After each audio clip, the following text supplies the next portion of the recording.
Welcome to the Nerd Party. Hello and welcome to a special Between Takes episode of Missing Frames Atlanta Film Festival edition. This is SHAWN, your host, and in this interview, I am reuniting with an old friend who I interviewed at the 2019 Atlanta Film Festival. So 4 years ago. Oh my God.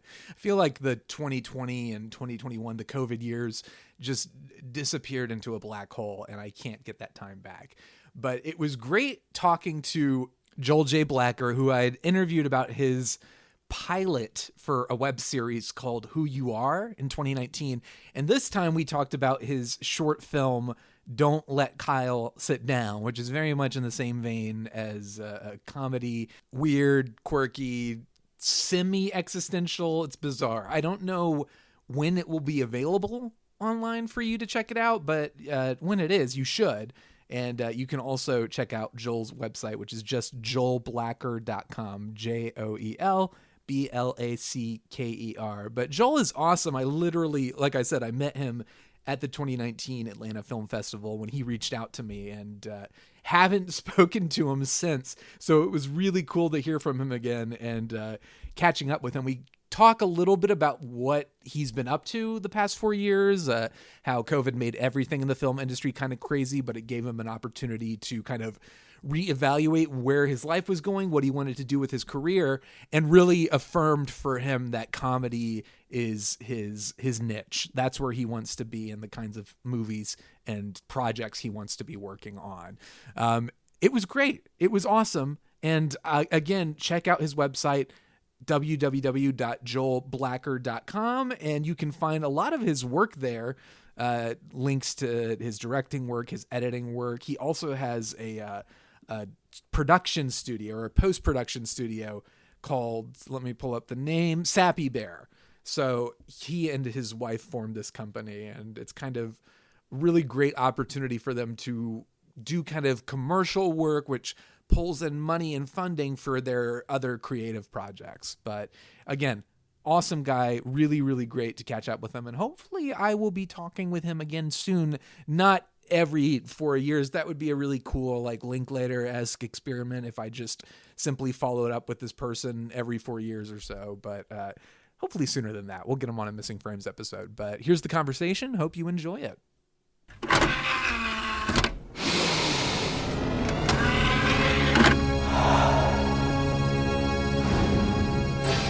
Now available to own on video cassette. Let's just jump into it. We were talking about our last hangout was 4 years ago, 2019 Wow, Atlanta Film 4. Festival. God, I would have said 3, but you're right. Yeah, Huh. that COVID year disappeared into a black hole. Dude, I find myself 3 years. doing the same thing. It's like, Yeah. wait, what the hell? Really? Yeah. Math went out the window. Yeah. So you were going around with Who You Are, and that's what we Mhm. talked about at the time. This is your episodic pilot for a web series. I need to know, since we haven't caught up in 4 years, like this was April 2019. That was when we met. That was the last time we chatted, really.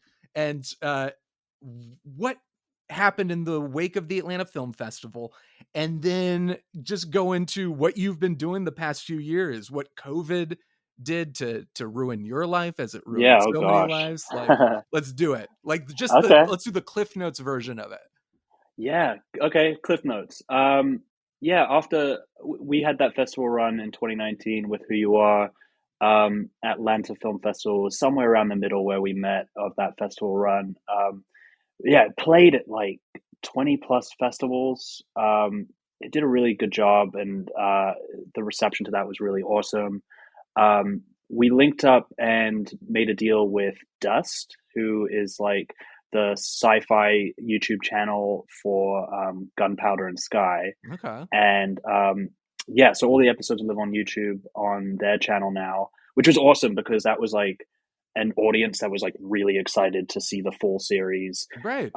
There's a lot of like great fan theories out there about the series, as short as it is. That's like, awesome. You got an yeah. audience built up around it. That's so Yeah. cool. Because I Which was remember it was like, it's funny how, and COVID kind of shifted stuff. And I'm curious as we get into that, how it kind of changed your outlook and what you were doing. But at the time, there was kind of a feeling of you were still figuring out what to do with it. Hmm. And I Yeah. think in the wake of COVID, there was more of a need for digital.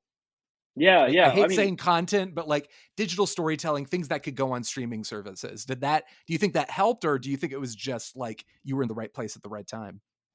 totally. I think like we released it online, literally the short series right before the pandemic. So I do think some viewership picked up because people were looking for content at that time. Um, yeah, and then I do think like obviously the pandemic shifted like what I wanted to do with the series, what I wanted to work on. I mean, there was a large portion of time where I just didn't want to work on anything, and like figuring out what would be next was like hell. But and I think like too, like the short film that I have now in the festival circuit, I have two short films in the festival circuit, both comedies. Now are largely in response to the pandemic and just wanting to make something really silly and out there. And like, yeah, I think like I think there's obviously like a lot of filmmakers could have gone the direction of making really sad, bitter stuff after the pandemic. But I think we've seen kind of an influx of comedies and dark comedies, like Right. Everything Everywhere All at Once and stuff like that, where it's like I think people are excited to make films again, which is heartwarming because I think it could have been really sour and Yeah. bitter, you know, and Yeah, like yeah, yeah. We've seen every some shifts in the right. landscape. Like during those dark years, there was a lot of question about what is going to happen to movie making and uh, box office. What's going to happen to the theater going landscape? Like, are Yeah. movie theaters going to disappear? Is this no longer sustainable? And what's nice now, particularly this year and maybe a little bit last year, but I feel like this year in particular, everybody's going outside again. And there does seem to be a strong demand to go to the movies. Now, a lot of this is centered around big blockbusters and brand names, Hmm. but we have seen success with movies like Everything Everywhere All at Once. And it's so funny you bring that up. I went back and listened to our episode just to kind of see what we talked about. And we talked about the death of Dick Long, which was Oh at my the gosh, Atlanta yeah. Film Festival. Of So course. you brought up the Daniels as one of your favorite filmmakers, and Yeah. now they have Oscars. So I much has know. changed. I know. It is wild to watch them as like I was a big advocate and pushing everyone to go see Everything Everywhere when it first came out. And then like obviously I think they should have won the Oscar. I think they Oh got yeah, all yeah. the awards that they deserve. Like I was yeah, big pushing for that. But no, yeah, it is kind of wild, right? Like, like music video directors who inspired me back in the day are like the big winners now, and it's Yes. like, I hope there's more of that too. And I mean, like we saw at I don't know if you saw at the Atlanta Film Festival this year, but there was Polite Society, Mm. which like takes a similar vein of like outlandish comedy mixed with like kung fu and like I think like yeah, some of these out of the box films are like being considered mainstream now, which is like kind of exciting. Like maybe less Marvel films and more like I don't know risks. Yes. Like Yeah. Seriously, that would be yeah. nice. So, did you find yourself? You were kind of working on commercials, and I think that was sort of like your bread and butter. Like it was the thing that was kind of funding your other projects and giving you the chance to do more original content. When COVID started, did you see an influx of requests? Like I know a lot of, what I saw with the people in my circle was particularly graphic designers, animators were seeing a Mm, lot of work come in. mm, Whereas the film production, like live action film production there was a period of just everything went dark and yeah. nobody was doing anything. So what was that period like for you? Were you still able to do editing work and commercial work in the midst of that? Or was it really, there was a period where you're like, oh, damn, what am I going to do? Yeah, the latter, unfortunately. Yeah. I wish I wish I'd been on the other side of the fence, you know, those that picked up a like an influx of work. But yeah, no, everything shut down and especially commercial, I think. Like Yeah. I think it was just too expensive, and no one understood the risks of like what it would be like to shoot at that time. So yeah, there was just nothing happening. I think even like editing, because I think a big my bread and butter is like video editing for the most part. To like, Right. and like you said, like commercial stuff, I do a lot of that. But yeah, no, really, really died off during the pandemic. So a lot of just like thought time, right? Yeah.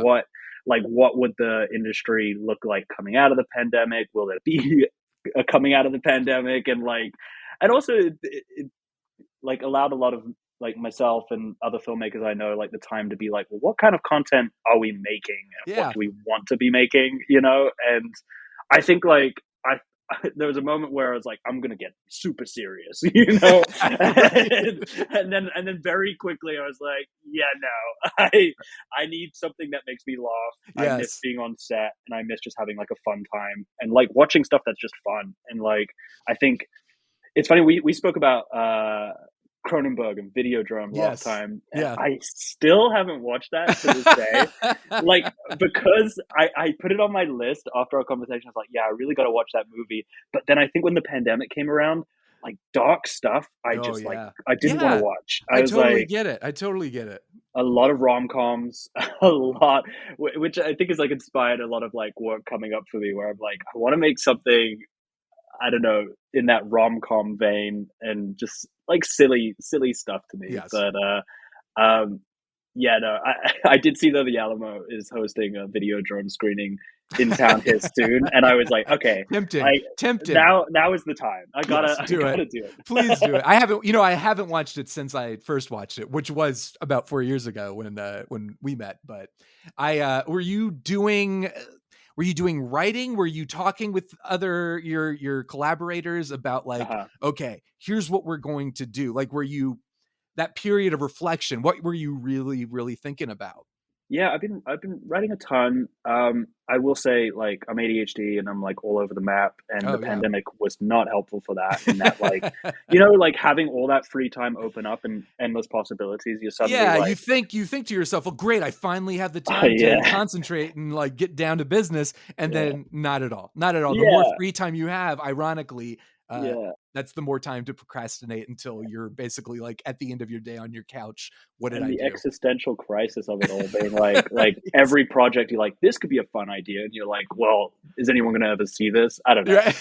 So Right. it got dark, but like, Yeah. no, I did find like avenues in writing, and still working on stuff that like I had started in the pandemic, like Good.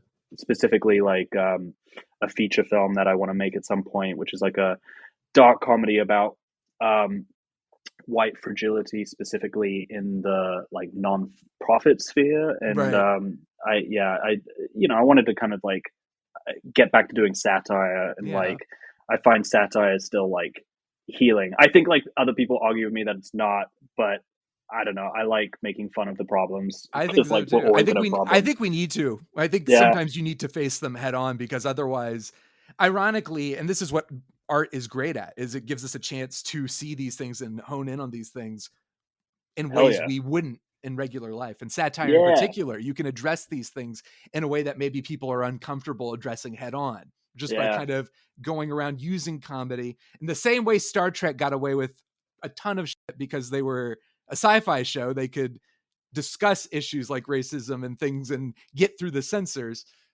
It's the same thing Heck with yeah. satire, with comedy, with laughs. You can kind of ease the blow, but then you give people that moment to reflect on it. Yeah, I've actually been working on a sci-fi comedy series, which is like in the vein of 80s Star Trek meets Airplane, and I You're with speaking like, my language. right, I know, I need more producers to come my way, and I'm putting it out there. We'll see, feelers, but it is something that very much like speaks to the crisis that is America now, but like Right. from the through the lens of like old sci-fi. That's Um, awesome. of course, like I have a theme, I guess, with who you are and whatnot. But Right. Well, let's talk about this short that was in the Atlanta Film Festival, which yeah. is is it another episodic pilot? So don't let Carl sit down. We made it as a short. If I'm being totally honest, like we made it as a short. It's about this bizarre character, Kyle, who invades a group of friends hanging out around a campfire, invades their private time, and at first he's kind of alluring, kind of interesting, and then he turns out to be kind of a weirdo and Yeah. like kind of frightening in ways. And the whole thing's kind of like a will he, won't he, like bring about bizarre things. And Yes. so yeah, it's just kind of a fun character study, and we really just made it as a short film. Yeah, and it's not Right? sci-fi. It's because speaking to the No. who you are and some of the other ideas you've mentioned, those are all Yeah. sci-fi. This had for a moment, I felt like there was an element of maybe commentary on the pandemic, maybe just because of the limited hangout outside in a backyard around a bonfire, which It was a felt bit of a like, social distancing thing, yeah, huh? exactly. And then this guy Yeah. showing up, and you don't know what's happening outside the fence Yeah. of this backyard. I kind of felt like maybe there's a post-apocalyptic thing happening here, but otherwise it's pretty grounded. Okay, cool. I It's like that. grounded, I like as grounded as the short can be, considering the yeah. crazy man, the shirtless man who just shows up to your backyard and hangs out. Yeah, no, Nick Logston, the writer, and I always discussed Kyle as sort of this Western anti-hero, like a Western like archetype of like a cowboy who like would roll up to a fire and he's got all the charisma in the world. And you're like, man, there's something about this guy. And then it's like, whoa, wait, there's something about this guy that we don't like. And like, Right. yeah, but we did it as a short, and obviously the feedback's been pretty cool from like Atlanta and like others and such. And um, people who have watched it have said, "I want to see more of Kyle." And we're like, "Oh yeah, like this could totally be an anthology series in which You Kyle could do the just man with no name. Like he just exactly, shows up. Yeah. exactly. Like you know, like those Western TV shows were always like you know some archetype hero who kind of walks into a town and there's some sort of like scenario happening in the town, and then he just sort of like saves the day or like is able to like help in some sort of way. And we're like, what if we did the reverse? And like Kyle shows up and you think he's about to like I don't know be a helpful ally in some cause, and then he just kind of disrupts. He It's just like, smashes your television. yeah, it's a very LA story. Yeah, like steals the TV. Have him show up to an office party only in a bow tie. Exactly. Nothing else. Yeah. Nothing else. But Or that's he great. kind of invades the mic at karaoke night, or like crashes a pool party as like the pool cleaner or something like that. You know? Exactly. I was going to ask you why, like, if it like what was going to be the concept of it if it was ongoing, because I saw it was a series Uh-huh. and I was like, well, this feels so like specific and so Yeah. self-contained. I was like, I wonder how that would work, but I totally see that. I think that would be a blast and very, Cool. very funny. But Cool. Thank you. Yeah. what else No. have, Yeah. oh, go ahead. Well, no. I like to your point. I do think it is like self-contained, and I like that about it. In that like Kyle's visitation is specific to that one group of friends who are hanging out. And I think we'd kind of take the same approach with other episodes. And then some episodes we've discussed finding Kyle alone and what does that look like? You know, like Kyle getting to know himself a little bit. Or I don't like know. yeah, That scares me. it's a scary thought. Yes. He's lovely. We love Kyle. We want to know more about him. What's the other short you've been sending around? That I didn't see that one, I don't think. No, so that one has its world premiere at the Palm Springs International Short Fest in Awesome. June. Yeah, really excited about going to that festival. It is called Shoes Off. We actually shot it in tandem with Don't Let Kyle Sit Down. We shot both short films 2 nights back to back. So this one's called Shoes Off. It's about just two buddies who haven't connected in a while. It's a bromance of sorts. They get home drunk after a night out of catching up, and one friend just mentions, hey, you know, like if I pass out, will you mind just taking my shoes off? I don't like falling asleep with my shoes.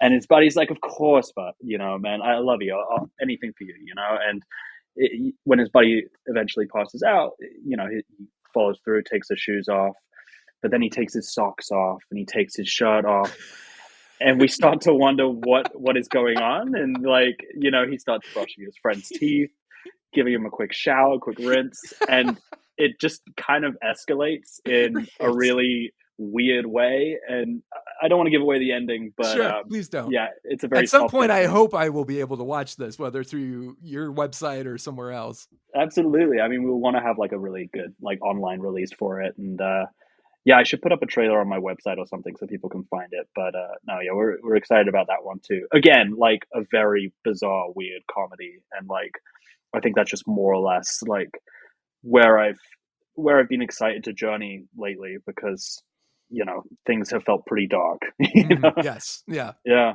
Tell me a little bit about Sappy Bear. This is a production company you Right. started Yeah. with your wife, I think, Uh-huh. just in the past couple years. Yeah, no, thanks for bringing that up. No, actually, yeah. Aubrey is a producer, and um, you know, over the last 2 years, I think editing's kind of been our biggest influx of work, and um, we just decided why not like do more post production work. We've often hired more editors, more post production teams, collectively on like bigger projects like features. We did a feature last year. It's called Exposure for director Peter Cannon. It's his debut feature that we're excited to see come out in the next year. Yeah, so we just kind of do a lot more like post production work. We have an office in our garage. That was a big like Oh my build God. during the pandemic, but it's awesome. It's been like a really great like hub um, for like local filmmakers and kind of just engaging like more clients in a bigger way. That's very But yeah, cool. Are you looking to kind of encourage more like my guess as far as the business model is concerned, again, it's kind of like taking the commercial work things for different companies and using that to fund original creative content that not only you're doing, but hmm these other filmmakers are doing. Do you see this as kind of a hub for, like you're saying, bringing in more people? Have you started to experiment more, put your feet out and trying to get the door open for other opportunities like that? yeah, very much so. I mean, I think you said it exactly that. You know, like both these two shorts of Zappy Bear Productions, they're the first like narrative venture we've taken as a production company. You know, we want to be able to like um, find more interesting clients and work with like clients of all kinds to produce great works for them, but also for some of the passion projects that Aubrey and I are interested in developing, and that extends like from like comedy stuff that I love to like Aubrey's big in the documentary world and would love to like produce some docs, and so we've Mm. had eyes on a few in that regard. But yeah, no, so yeah, like to be able to do some of our own stuff has been really cool.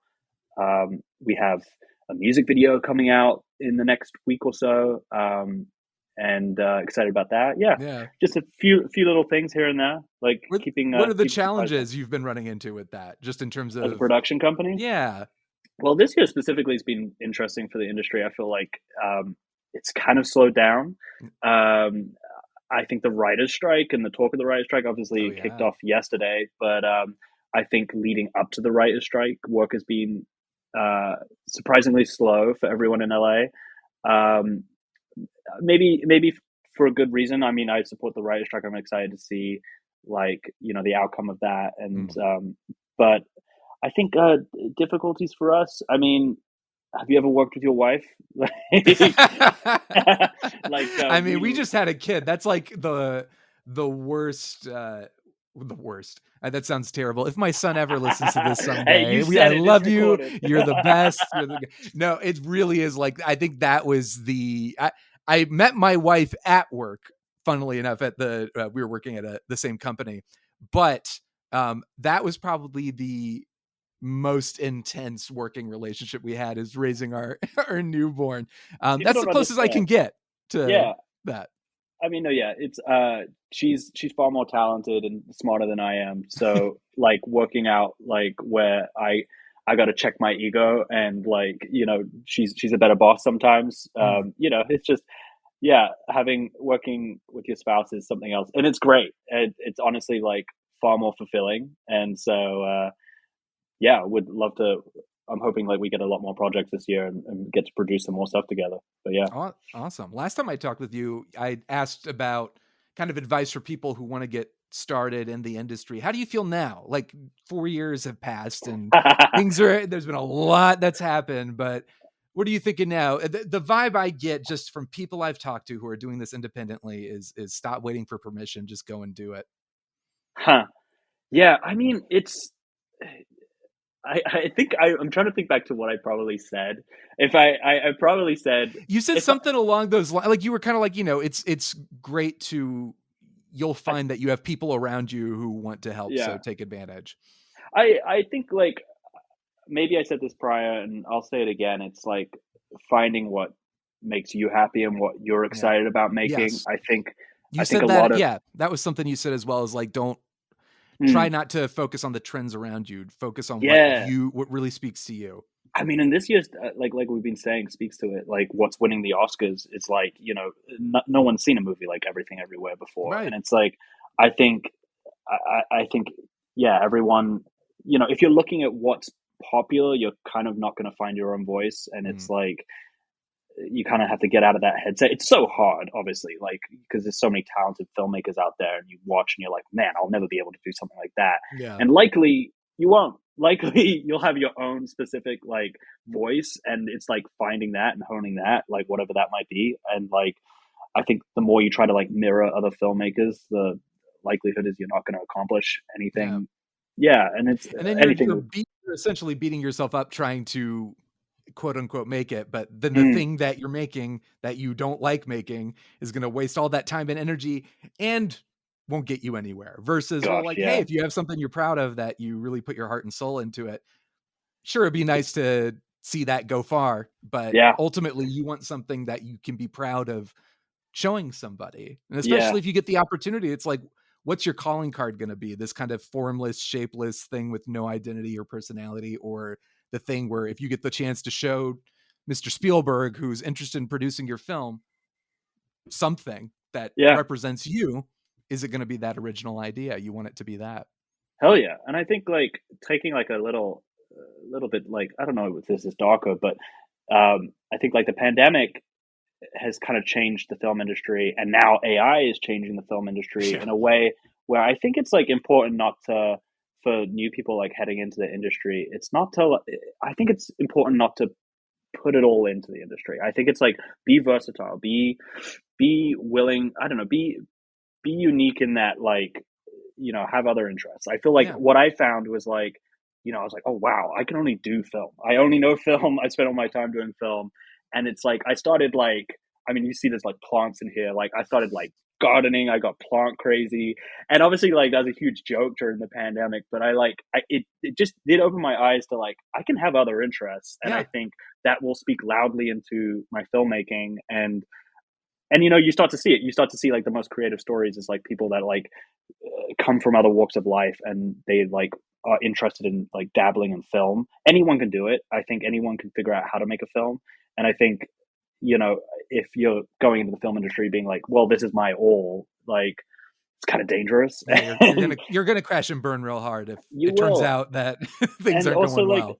it's also an unpredictable industry in that like we got the writer's strike right now, we got like a pandemic could happen and all the work could just disappear, and it's like cool, like that's going to keep happening, like Yeah. AI might take all our jobs, but like if we're able to be like screw that, like I Yeah. want to make the things I want to make, and yeah, I think it's like be a bit more, especially young people, be a bit more open-minded to Yeah. like it's not all about film, because Don't put all your eggs in one basket. it's gotten so heavy over here where I've been like, how do I make a movie? Yeah, I yeah, yeah. I forgot it, felt it. Well, I have a lot of friends. I think we talked about it a few years ago. But I'm a writer, and I have a lot of filmmaker friends, and I myself have thought about like how if I want to direct something that I've written, what's the process to make it happen? And kind of my approach has been, I don't want to slack off and say, well, I'll do it when this happens. Like making Yeah, it, you can right. always make an excuse. You always want to, the mindset should be like, let's do it and we'll figure it out. But you also don't want to commit yourself so blindly to that track that I'm like, Mm. oh, wait, how do I spent all this money. How do I feed my family and what, oh, shoot, like, can I have a social life and all that stuff? I think what a lot of people found during the pandemic is a reevaluation of like, what are the things that matter Yeah, to you? What means the most to you? For some yeah. people, they like doubled down when we're like, well, this means the most to me. I'm going to focus on that. But Hmm. I think you're right. I think finding the balance and ensuring that, there's a contingency plan because we don't know what's going to Yeah, happen. And things are yeah. such in a state of flux. So if you're going to do something that you enjoy and that you love, and uh, make sure that it is representative of what you want to be representative of Oh, who you amen. are, bringing it back to who you are. You Yeah. like how I did that? Yeah. Completely intentional. But It's funny, like the writer of Who You Are and I have recently been discussing it because obviously that's about AI, and like with all yeah, the influx of it is AI. funny like revisiting that art conversation and thinking like, wait a second. Now we're talking Right. about this. I wonder, and let's try this. Hopefully, I hope it doesn't take us another 4 years to chat again, because No, me it's been too. the 2 times we've gotten to hang out. It's been an absolute pleasure, and it would be Oh, great to good. have you on the main podcast, the Missing Frames podcast, doing a movie we haven't seen. But Oh, please. yeah, that would be great. But let's do this. Let's predict, if we didn't chat again in another 4 years, what do we think is going to happen with AI Another and all this four. stuff? God, I don't want to What are we predict going to be AI. talking about? Hopefully, like, none of us saw a pandemic coming, so hopefully we don't Pandemic have number anything 3. that Yeah. dramatic. But since you're talking about, the writer's strike, and really, we were talking about existentialism with Who You Are, your Uh-huh. other pilot, but now we're seeing some really concrete examples of this starting to drift into our reality of, Uh-huh. the question now is, with the writer's strike, studios now being like, well, we don't want to close ourselves off to the possibility of AI writers. And it's like, wait a second, what are we talking about? So I want to ask you, Okay. Joel, what Okay. do you think? What are you thinking? What do you think we're Okay. going to see happen? And what's the conversation going to be a few years from now? All right. All right. Here's like the most optimistic I can get, because I'm a bit of a pessimist. Sure. I think AI is a sham. I think, and I mean that's partly who Well, you that's good. are, which That's a I will very speak with. optimistic, Yeah. ironically, that's very optimistic. I do think it's like like the point of it, of Who You Are, was like, when you have this thing with infinite knowledge, it still just wants to make dumb dick pics, and it's like, I think you see that with like AI art, right? Like this generative art where it's just like putting out this amalgamated crap, and it's like, Yeah. I think it's like art, AI can't do what artists do, because it's taking from something and trying to churn something out, right? Yeah. And I think, as we were just talking about prior, like, it takes filmmakers and artists to not look at the trends and make something totally original. And I don't think AI can do that. Yeah. I think it will try and will always be fascinated by what it wants to put out. But I do think we're in a bit of a bubble now where everyone's like thinking AI can change their lives. And it certainly will, like, ruin a lot of jobs and ruin a Yeah. lot of Certain people's like industries for sure. workforces. Yeah. But I think there'll be a moment where, like, we already see with all these jobs trying to hire people to do AI for them, that, like, it'll come 180, in that, like, AI needs us as much as we need maybe AI. I'm not sure that we do, but I think in terms of filmmaking, in terms of art, like, we just got to have our integrity as to like Yes. what it is that we want to say, and we're gonna beat this thing. Yeah. And So, like, well, I mean, this is a very optimistic approach, it and I'm glad is. that you, the pessimist, are thinking this way, because I that's really very hope. encouraging. Well, no, I think it's a good point, because I haven't really examined beyond the surface level of just the existential crisis this invokes. I haven't thought much about, like, the details, and like, well, wait a second, let's actually look at this and whether or not it will.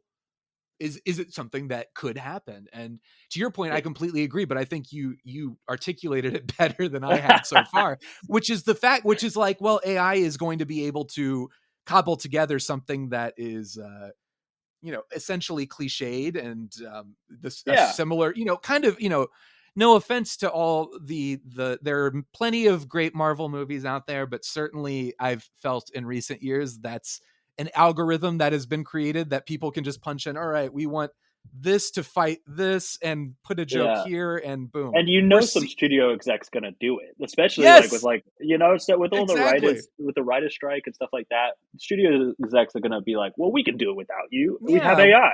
in And a it's weird like, way, we're seeing with the more cookie cutter blockbusters of this day and age, a version of AI. Like, it's a lot of these things, again, with all you due said respect it, to I the, didn't say it. If yeah, I know, Marvel comes with my all way, due I'm taking respect, I can say this. It's my podcast. I do whatever I want. No one runs my podcast except me. I'm not beholden to anybody, but please come on my show, James Gunn, and Yeah, everybody else. right. I would love that. James Gunn is actually comparing the dichotomy of like the more the more standard MCU films versus someone like James Gunn, who really wants to bring a unique vision to that stuff.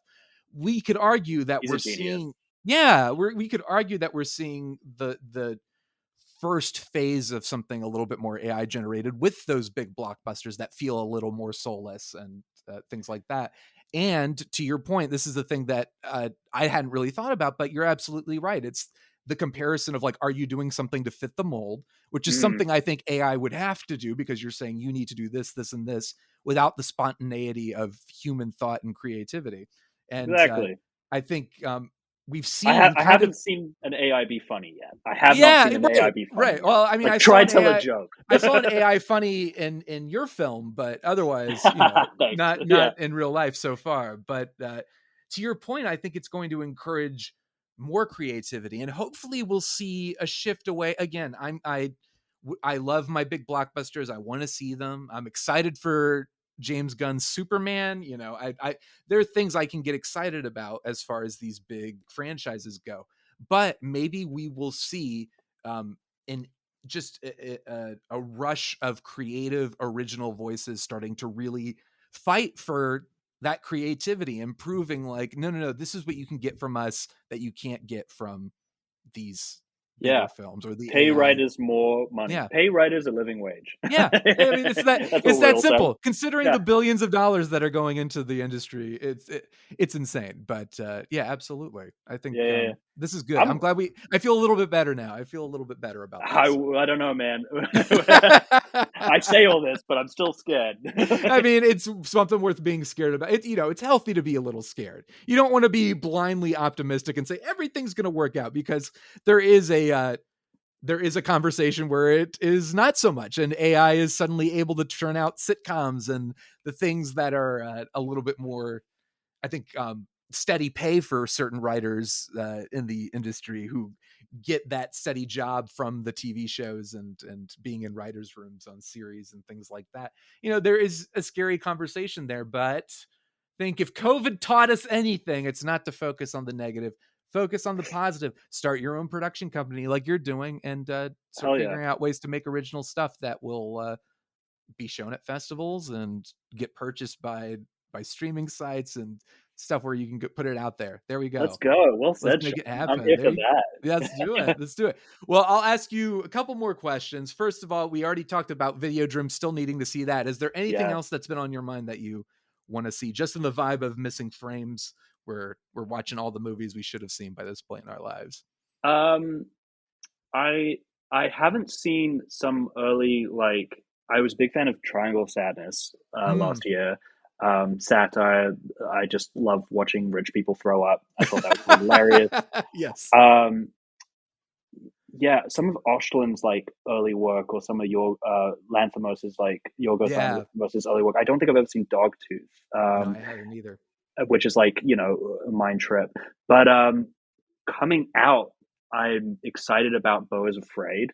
Yeah, that just looks like, I don't know. I'm only recently like a horror fan, but like it looks like Ari Aster doing like Michel Gondry, and I'm like very excited about that. I having seen Hereditary and Midsommar, I'm like simultaneously terrified to watch it, but also like incredibly intrigued by everything I've seen about it. It's like hard not to like want to see that movie.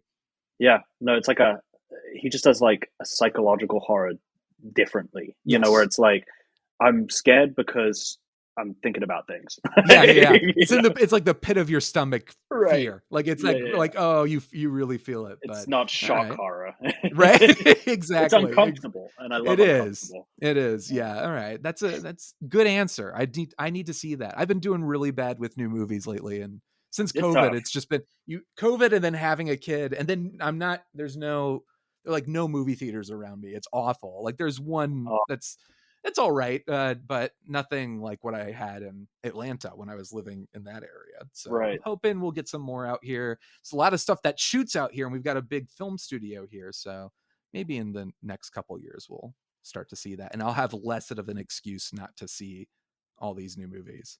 Yeah, you know, get yourself a projector, man. Like that's what like you know, I bought a really cheap projector like secondhand, and we put it up in our office, and we just got like the biggest screen we could like cobble together, and it feels like having a theater at home. And like that's awesome. Yeah, worth trying. At this point, I think that's part of the conversation is like, at this point you can create a comparable home theater experience like that. Might be definitely better than go going out to to the the movies. Theaters. Definitely still go out to the theater. You should for sure, but we're in an interesting place right now. But I think what we're seeing this year is that people still want to go out and see movies, and they Yes. will if it's, I don't know, if it's something special, either something Yeah. special or something, well, not even Super- superhero. Well, superhero related to, I was going to say, but like we've seen, you know, Ant-Man didn't do great. And what else? There was something else. How did the Mario movie do? Mario is making the billions, but We're these gonna have other more video game movies. oh, we definitely will. We will see those animated movies. But Joel, this has been a pleasure. Tell the good people at home where they can find you on social and your website and all that stuff. Sure, yeah, I'm everywhere on social at Joel J Blacker, J spelled Jay. Or you can find me on my website, joelblacker.com. I do need to update that with some of these recent things coming out, But there's some but good stuff on there already. So, yeah, no, if people will listen to see it this, and get a feel for it. heck yeah, and just reach out to me, DM me, if you want to chat, if you want to talk all things film, or I'm all things AI, I guess, because I have apparently a lot of opinions on it. Well, this has been great. Thank you so much, Joel. Thank you so much, Sean. Appreciate it.